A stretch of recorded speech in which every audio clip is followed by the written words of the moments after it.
Elena Vasquez was 54 the day she became invisible. She had spent the previous 30 years making sure nobody noticed her. She wore beige, spoke in lowercase, and scheduled her own life around the Google Calendar color-coded by her husband, Nathan Chen, founder and CEO of Aurora AI. She picked up his dry cleaning in Palo Alto, drove their twin daughters to water polo practice in Atherton, and made sure the Los Altos Hills house always smelled like the diptyque figuier candle that investors loved when they came for dinner. She had not touched a line of code since 1999.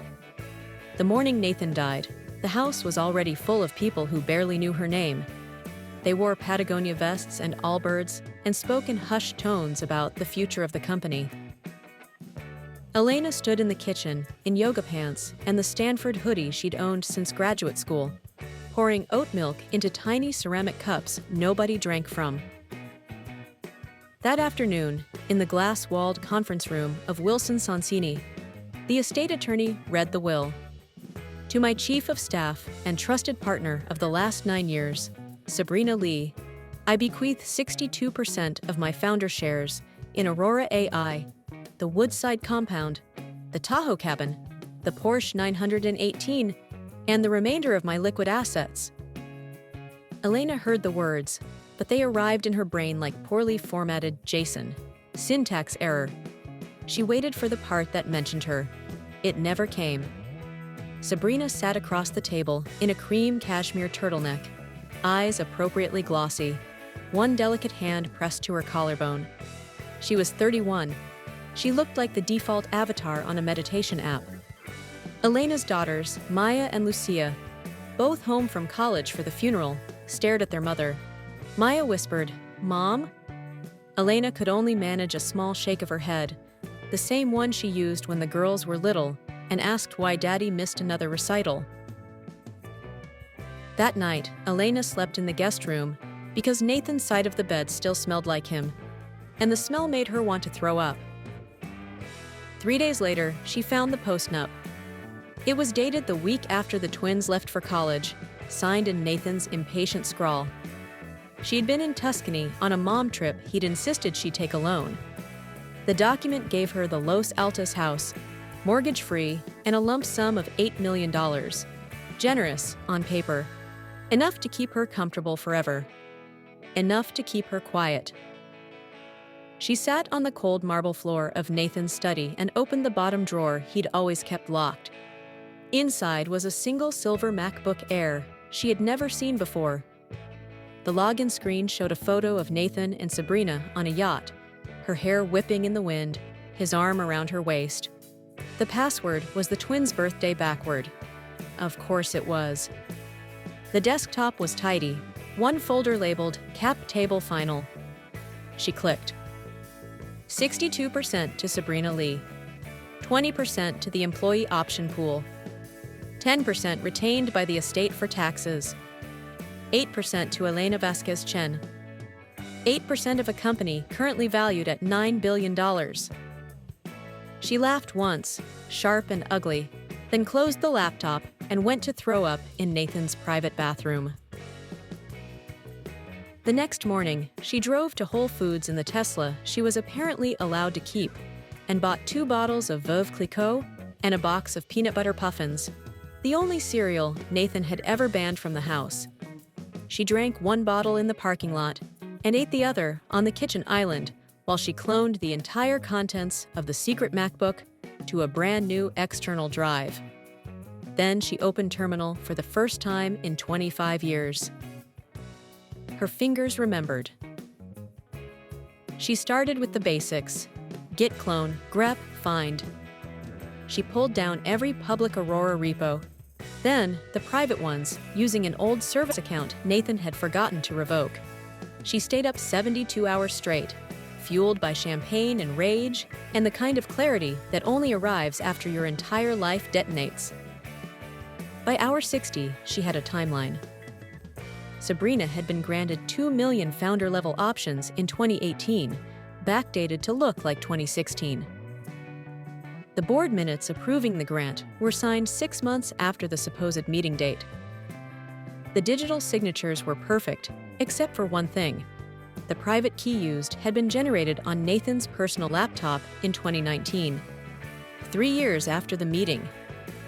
Elena printed everything. She used the color printer in the kids' old playroom because the study felt poisoned now.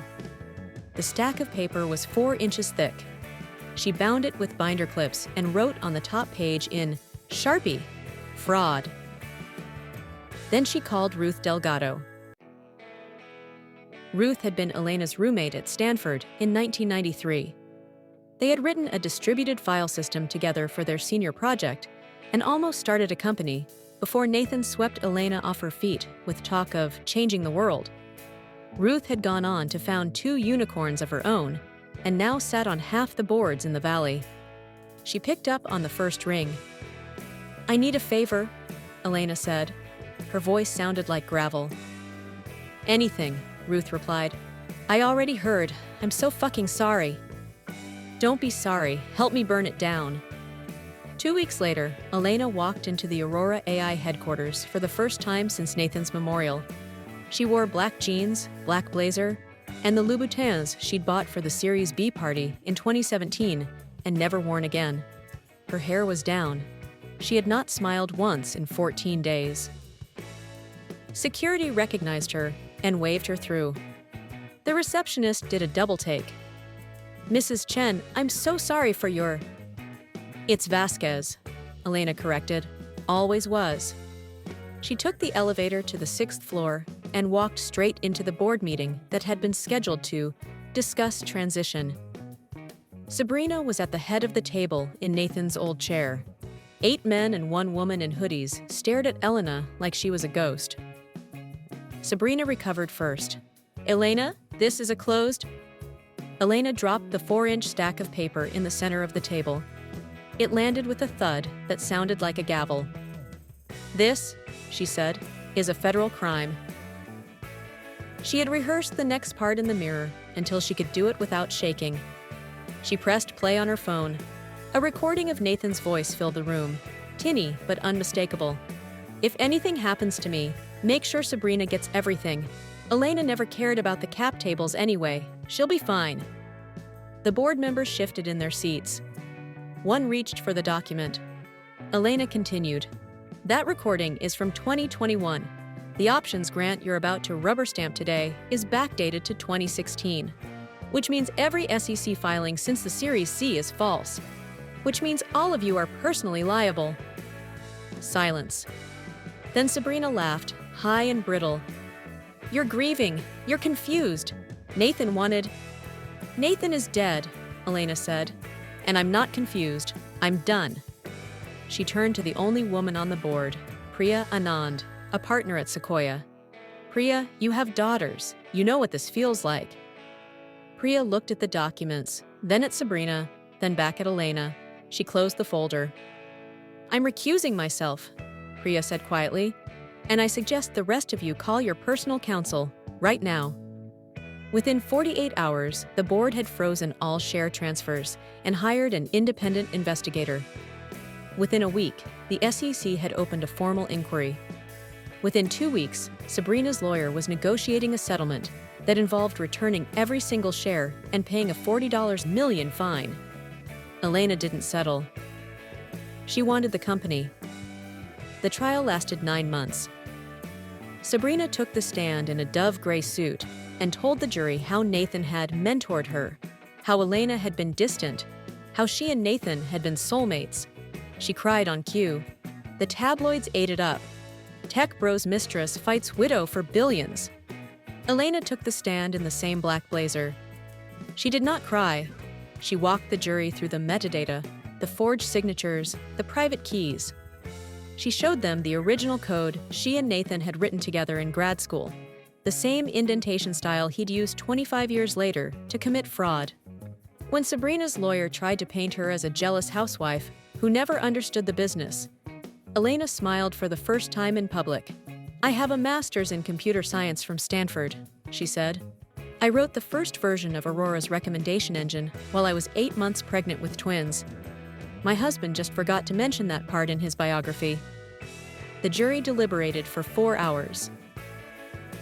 They awarded Elena 100 of Nathan's founder shares, voided Sabrina's options, and referred the case to the U.S. Attorney for Criminal Prosecution. Sabrina took a plea: 5 years probation, $62 million restitution, permanent ban from serving as an officer of a public company. The day the verdict came down, Elena walked out of the San Jose federal courthouse into a mob of cameras. She paused on the steps. A reporter shouted, "Mrs. Chen, what are you going to do now?" She looked straight into the lens. "My name is Elena Vasquez," she said, "and I'm going back to work." 6 months later, Aurora AI went public at a $42 billion valuation. The bell-ringing ceremony was held on the NASDAQ floor in New York. Elena wore a blood-red dress and the same black blazer from the trial. Her daughters stood on either side of her. Ruth Delgado stood behind her, grinning like a proud aunt. When it was time to ring the bell, Elena stepped forward. Under the blazer, she wore a plain white t-shirt. As the cameras flashed, she unbuttoned the blazer and let it fall to the floor. On the shirt, in simple black letters, "Hello, world, The trading floor erupted. The twins screamed. Ruth wolf whistled. Elena just smiled, small and sharp, and finally free, and pulled the rope. Later that night, back in the Los Altos house she had almost lost, she opened the silver MacBook one last time. She deleted the yacht photo, wiped the drive, and dropped the laptop into a box for charity. Then she opened her own machine, brand new, matte black, no stickers, and created a new repo. Name, Phoenix Engine. First commit message. For every woman who was told to step aside. We're just getting started. She pushed to main, closed the lid, and went to bed. The next morning, she woke up at 5 a.m., made coffee, and started coding again. Just like the old days. Only this time, nobody was going to make her stop.